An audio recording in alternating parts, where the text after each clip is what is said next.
Welcome to Samba Samba. Enjoy the video. You'll start by confirming carrier support and turning on Wi-Fi calling on your Samsung. First, make sure your plan includes Wi-Fi calling. Carriers often require provisioning. Once done, connect to a reliable Wi-Fi network with internet access and a strong signal. Then open Settings, go to Connections, and toggle Wi-Fi calling on. You do this so the phone can route calls over IP. Enabling it is the required first action before any advanced fixes. Next, verify system settings and permissions that affect Wi-Fi calling. Make sure airplane mode is off and mobile data or VoLTE LTE settings don't conflict.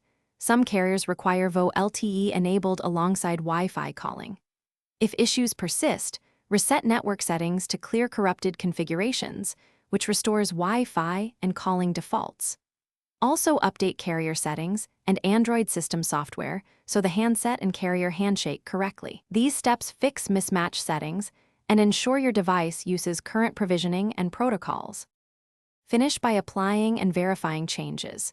Restart both your Samsung and the Wi-Fi router so DNS and SIP registrations refresh. Make a test call and confirm the Wi-Fi calling indicator appears.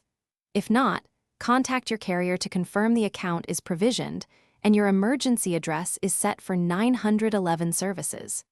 If problems continue, try a different Wi-Fi network or a mobile hotspot to isolate the issue. This helps determine whether the phone or the network is at fault.